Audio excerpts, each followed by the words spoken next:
Bonjour à toutes et à tous, amis modélistes. Donc voilà, je tenais déjà à vous souhaiter une très bonne année 2023, plein de santé, de bonheur et de réussite dans vos projets personnels, professionnels et ainsi que dans vos projets de réalisation de modélisme.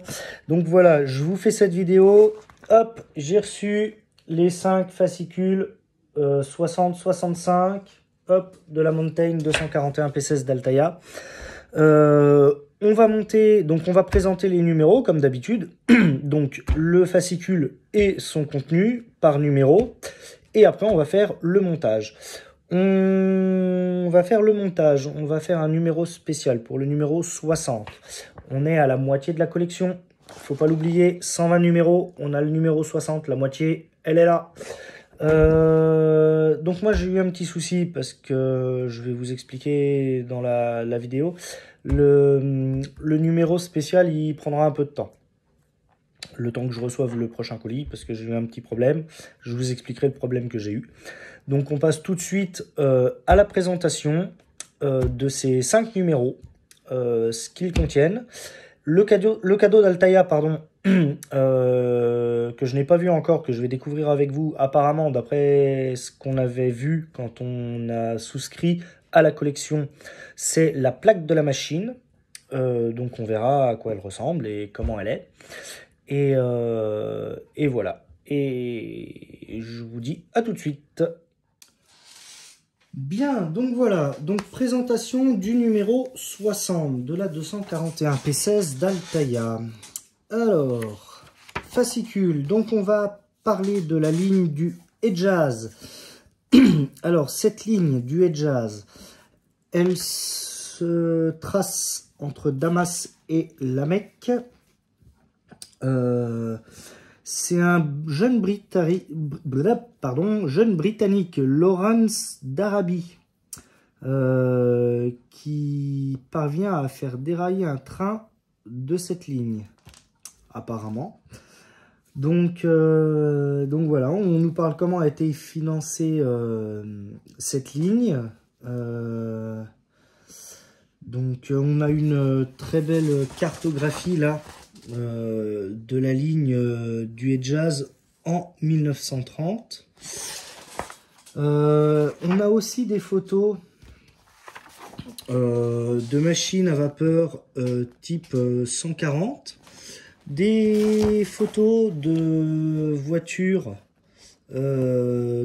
salon mixte première deuxième classe de 1916, un peu style wagon-lit qu'on pouvait avoir sur la CIWL. Donc voilà, un très bon article, bien détaillé. Donc voilà. On parle après des signaux. Les signaux sont quelque chose de primordial pour la sécurité des circulations ferroviaires. On parle des premiers signaux. On a là une photo d'une signalisation faite par un homme qui brandit un drapeau rouge qui ordonne au mécanicien l'arrêt complet du train. Donc voilà. On parle aussi des sifflets, des drapeaux, des lanternes. Voilà, la signalisation faite par les hommes dans les années 1800, avant que la signalisation mécanique et lumineuse n'arrive au chemin de fer. On va monter la 241P. Donc là, voilà, on va recevoir, là dans le numéro 60, on va monter la cheminée et tout le système du fumigène. Si comme moi, vous vous êtes posé la question quand on a reçu le numéro 33, si vous vous rappelez, ce fameux numéro 33, où on montait tout le circuit imprimé avec tous les câbles, pour l'éclairage, le son et le fumigène, tout le monde a dû se poser la question, ce fumigène, où va-t-il se loger? Eh bien, il va se loger là, en fait.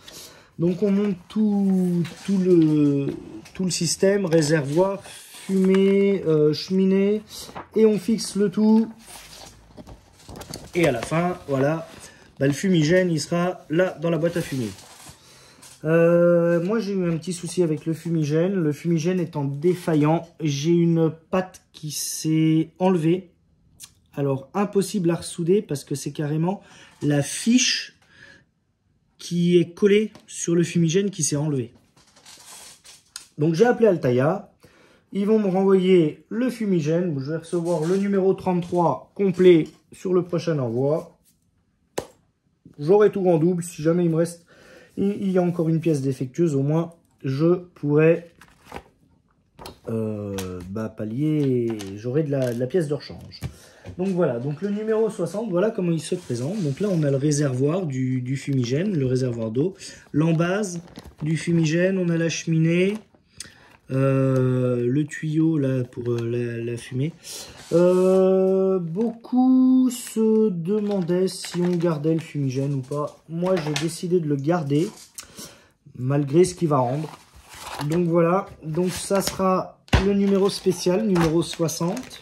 Alors, je vais monter le numéro 60 quand j'aurai quand j'aurai reçu le fumigène de rechange. Donc voilà. On passe maintenant au numéro 61. Donc numéro 61, on va parler de l'aiguilleur. L'aiguilleur a un rôle quand même assez capital dans le monde du chemin de fer. C'est lui qui aiguille les trains sur les différentes voies, les différents itinéraires pour permettre au train d'aller dans la bonne direction. Donc voilà, il est dans une cabine qui est au bord des voies, qui domine les voies, au niveau des gares ou des bifurcations. Et il prépare les itinéraires des trains en tirant sur des leviers. Maintenant, ça se passe beaucoup, c'est beaucoup plus simple. C'est plus, il reste très peu de postes avec des leviers. Il y en a encore, mais beaucoup moins qu'à l'époque.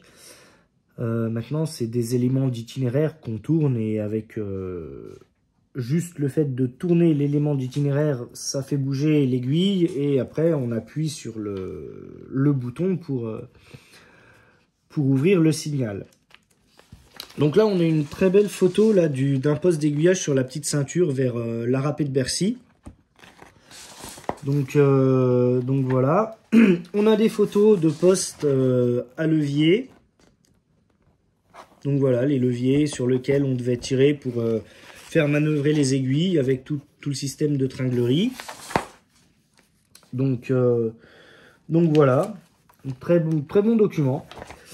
On va parler de la nouvelle signalisation. Ben oui, on a parlé de la signalisation qui a été faite par l'homme avec les sifflets, les torches, les drapeaux. Maintenant, on est passé sur de la signalisation mécanique avec des tôles qui pivotent au passage des trains. Donc voilà, des signaux mécaniques ici en bordure de voie. Donc les trains peuvent rouler la nuit puisque les signaux sont visibles aussi de nuit. Donc voilà. Montage de la 241 P16. Donc maintenant, on va s'occuper tout ce qui est en hauteur au niveau de la chaudière. On va fixer, on va avoir le dôme à vapeur, les commandes de sablage pour les sablières. On aura les soupapes de sûreté aussi. Donc on va monter tout ça. Donc voilà. Et après on a toujours la vue finale. Donc toujours comme à l'accoutumée, hein, la petite nomenclature avec les pièces, où elles vont, comment elles se fixent, avec quelle vis, et la vue finale de l'ensemble. Donc voilà, donc numéro 61, le voici. Donc voici là le dôme, les soupapes, l'embase des soupapes, les vis. Le dôme m'a l'air pour ma part d'être en plastique. Bon, tout a l'air d'être en plastique là sur ce numéro là. À aller doucement quand on va monter les pièces, hein, parce que le plastique casse facilement. Donc avec les vis, on fera le tri des vis pour voir ce qu'on a, ce qu'on n'a pas. Et voilà. Le numéro 62. Alors, on va partir au Malgache, à Madagascar. On va parler du réseau Malgache. Madagascar est un état d'Afrique éloigné de plus de 600 km de ce grand continent.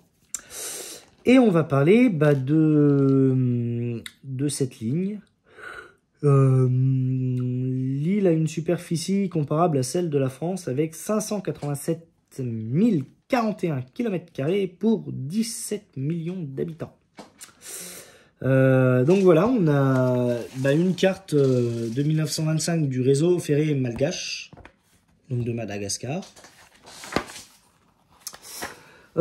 Photo aussi d'une locomotive diesel Alstom de type BBB, donc 3 bogies avec 2 essieux. Un peu bizarre parce que je connaissais pas ce type de machine là. Donc voilà, photo de 1949. Puissance de 625 chevaux. Bon. Et ces 3 bogies facilitent l'inscription dans les courbes de faible rayon. Bien. On a aussi une photo d'une voiture de première classe, ici, ainsi qu'une photo du graphique de la ligne, la ligne de Fianarantsoa au port de Manakara. Bon voilà. Et ben on va finir cette... Après on va finir le chapitre signalisation par la signalisation lumineuse qu'on connaît, le bloc automatique lumineux dit BAL. Donc voilà, on va parler de ce qu'apporte cette signalisation. Le feu clignotant qui apporte aussi d'autres possibilités, effectivement. Le feu clignotant permet de franchir un signal sans marquer l'arrêt à une vitesse très réduite de 15 km/h et d'avancer en marche à vue jusqu'à la fin du canton qui suit le signal. Ça permet notamment dans les régions denses comme à Paris d'éviter d'être bloqué en pleine voie et d'avoir les voyageurs qui descendent sur les voies. Ce qui fout un sacré bazar des fois. Donc voilà, donc on a un beau portique là de la sortie de la gare de Lyon en 2007, là voilà. Donc signalisation qu'on voit maintenant sur nos lignes SNCF. On continue le numéro 62, donc avec le montage des surchauffeurs, surchauffeurs d'eau, les chapelles d'admission gauche et droite. Donc toujours la nomenclature, les pièces, comment ça se monte, où ça va, et bien sûr la vue finale de ce que ça donne. Donc voilà comment il se présente. Donc moi pour ma part, j'ai l'impression que les réchauffeurs ont l'air d'être en métal, pas en plastique. Après tout le reste c'est du plastique, hein, donc il faut y aller doucement. Donc voilà, bon numéro, donc on verra comment ça va se passer le montage. Numéro 63, on va parler des trains drapeaux. Alors, qu'est-ce qu'un train drapeau? Très bonne question. Même moi je le sais pas. Alors, au lendemain de la Seconde Guerre mondiale, une des grandes urgences est bien de reconstruire le réseau et d'assurer les services rapides. La SNCF lance donc ses trains drapeaux dès la reprise du trafic de la Libération. Bon. Ouais, c'est des trains qui ont roulé après la guerre et qui approvisionnaient en hommes, je pense, et en outillage et en matière première les différents endroits pour reconstruire ce qui a été détruit.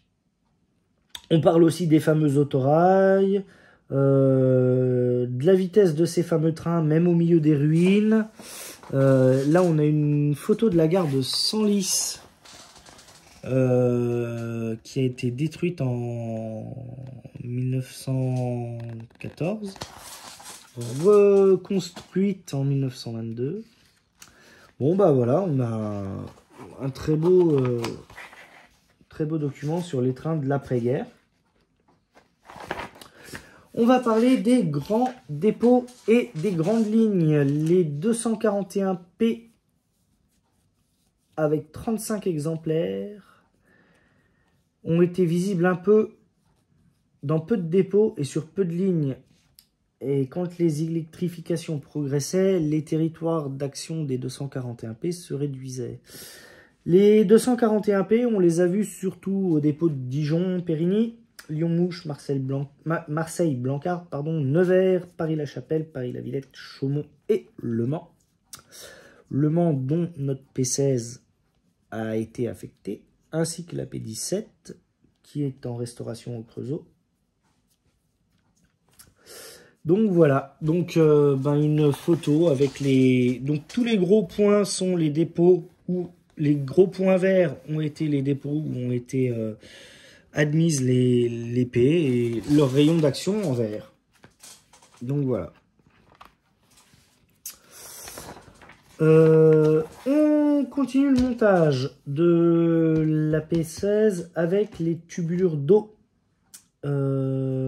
qui vont courir le long de la chaudière.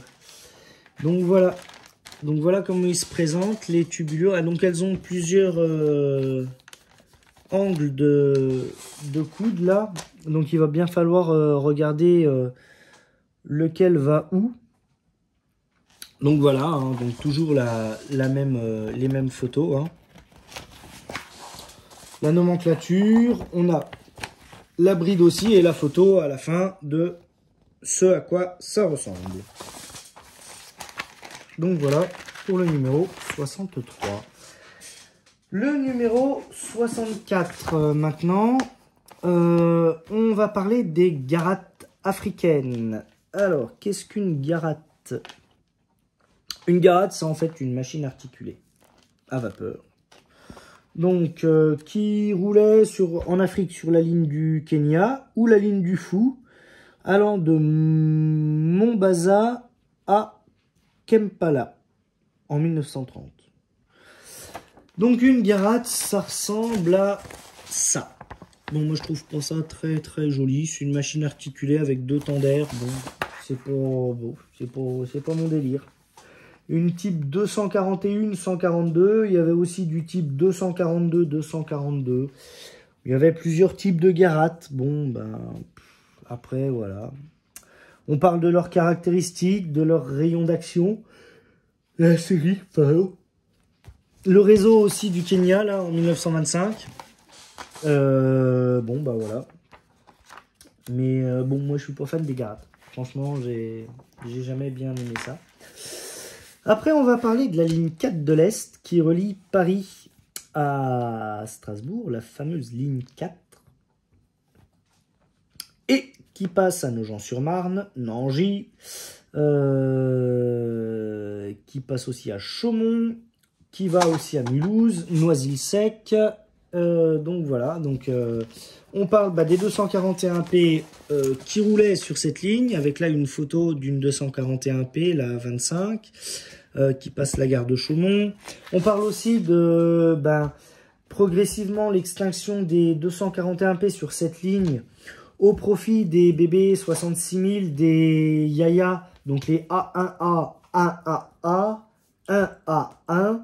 1A1, 68000. Les fameuses 72 000 qui sont arrivées après, qui ont été transformées en 72 100. Donc voilà. Très bon article. Donc le numéro 64, on continue. Les tubulures d'eau qui vont courir le long de la chaudière. On va faire tout le faisceau en fait côté mécanicien. Ainsi qu'une partie de la vanne Cocard. Donc voilà, on va tout monter avec les gabarits, les brides, les vis et la vue d'ensemble. Et voilà tout ce petit monde. C'est des numéros assez conséquents parce que les tubulures sont moulées en un seul bloc pour nous permettre de monter le tout. Donc voilà, ça va commencer à prendre du volume, je pense, sur la chaudière. On verra tout ça lors du montage. Le dernier numéro que j'ai reçu, le numéro 65. On va parler du réseau indonésien. On va partir en Indonésie. Donc voilà, il y avait des Super Pacific C53 qui roulaient à 120 km/h sur le réseau. Il s'agit d'une voie de 1067 mm, donc un peu plus grande que celle qu'on a nous en France, parce que nous c'est 1043. Donc voilà.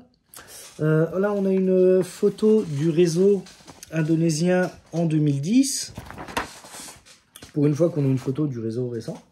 On a deux photos, alors on a trois photos au niveau vapeur. Deux photos de machine à vapeur. Une 232 de 1930 et une 230 qui était vouée aux express. Et on a une photo d'une cabine articulée type 140-040, un peu style Garat. Donc voilà, ainsi qu'une photo d'une machine à vapeur, d'une machine diesel, pardon, type C, juste 3 essieux. Je pense que ça devait être des machines diesel de manœuvre. Donc voilà. On va parler après de la fameuse ligne mythique, la PLM, la Paris-Lyon Méditerranée. La PLM qui a vu rouler beaucoup de 241P au temps de la vapeur quand même. Donc elle part de Paris-Gare de Lyon, elle va jusqu'à Marseille en desservant Lyon et en passant par toutes les villes qui sont dans le sud-sud-est de la France, on va dire. Donc Villeneuve-Saint-Georges, Melun, Montreux, Saint-Florentin, Les Laumes, Blaise-y-Bas, Dijon, Chalon-sur-Saône, Mâcon, Villefranche-sur-Saône, Lyon. Et après, par la suite, Valence, Avignon et Marseille. Donc voilà. Des bonnes surprises pour les mécaniciens quand les 241P sont arrivés sur cette ligne. La rampe de 8 pour 1000 entre Montreux et le seuil de Bourgogne est continue. La rampe de Blaise-y-Bas aussi est assez conséquente puisqu'elle se développe sur 200 km, donc 8 pour 1000 sur 200 km. Donc pendant 200 km, ça grimpe pendant toute la montée. Donc ça devait être assez rock'n'roll pour le chauffeur, je pense. Bien que les 241P étaient équipés de stockers. Voilà, le numéro 65, donc toujours les tuyauteries main courante. On va s'occuper des tuyauteries de sablage et la main courante. Donc toujours avec les gabarits, comment ça se fixe. Et la vue d'ensemble une fois fini. La chaudière commence à prendre du volume quand même. Là sur les photos, ça fait assez sympa. Donc voilà le numéro 65, dernier numéro. Donc avec les plus petites, c'est les tubes de sable et la grande, c'est la main courante. Donc voilà pour le numéro 65. Le cadeau qu'Altaïa nous a envoyé avec ce colis. La plaque de la machine. Voilà la plaque de la machine qui nous a été envoyée. Hop, alors. Bon, franchement, au premier abord, c'est bon. Tout est en relief. Bon, à part l'inscription Le Mans qui ne l'est pas, mais sinon tout le reste est en relief. Le contour, les lettres SNCF avec les points, ainsi que les chiffres, tout est en relief. Bon, il aurait peut-être été plus préférable de la découper et de mettre les trous pour la fixer plutôt que de faire un truc d'ensemble. Mais bon, moi, à force de la regarder, bon, ça me choque pas trop. C'est une plaque assez fine. Bon, voilà, elle se bouge bien. Moi, je la trouve quand même assez jolie. Voilà, bon. Je vais quand même l'afficher parce qu'elle fait assez classe. Donc voilà. Voilà pour le numéro d'Altaïa que j'ai reçu, le colis. Donc les 5 fascicules et le cadeau. Et bien écoutez, on est parti pour le montage des numéros. Et ben, je vous dis à très vite pour le numéro spécial, numéro 60.